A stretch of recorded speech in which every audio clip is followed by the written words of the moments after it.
Pagi-pagi langsung inisiatif buat siram halaman rumah karena depan rumah kayak jalanan berdebu.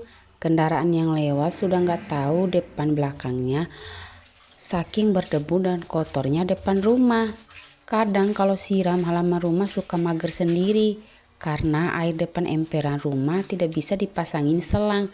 Akhirnya pasanglah di dalam rumah di kamar mandinya.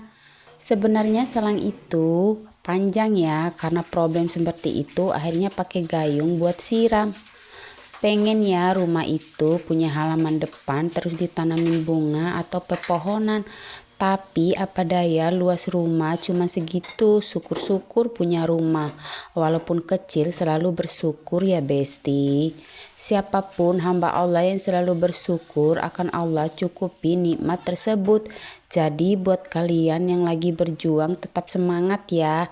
Kadang banyak orang yang bergelimang harta tapi kadang mereka juga tidak merasa bahagia dalam pencapaiannya. Mereka selalu mencari sesuatu yang hilang padahal semua sudah ada. Jadi pada intinya hidup itu walaupun sederhana wajib kita syukuri. Tapi emang sih kadang kita kalau lagi mengerjakan pekerjaan rumah suka ngeluh capek. Wajar sih itu karena istri itu selalu mengerjakan pekerjaan yang bisa dibilang tidak akan ada jedanya. Setiap hari kita harus masak, bersih-bersih, ngurus anak dan lain sebagainya. Kadang suka bad mood. Itu wajar sih, jangan ditahan ya. Itu adalah hal dimana kita mengekspresikan diri kita dalam memahami pasangan dan rutinitas kita setiap hari. Sebenarnya obat capek itu tidak mahal buat para ibu-ibu. Cukup suami mendengarkan apa yang kita keluhkan. Aku suka seperti itu, misalkan seharian aku mengerjakan pekerjaan rumah, malamnya aku cerita ke Paksu. Kadang suami suka dengerin walaupun gak bisa ngasih solusi, tapi didengarin saja sudah bikin hati senang. Biasanya kalau aku sudah penat dan bosan dengan rutinitas setiap hari, aku biasanya diam-diam cuci mata di tempat perbelanjaan. Walaupun kadang aku nggak belanja sih, tapi kenapa ya kalau lihat barang bagus, kepala aku yang sakit tiba-tiba hilang, nggak tahu kenapa.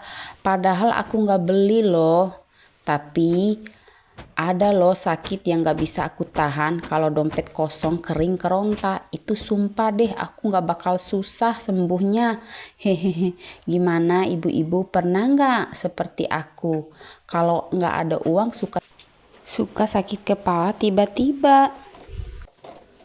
Walaupun aku nggak punya uang, aku usahakan tidak memaksakan kehendak.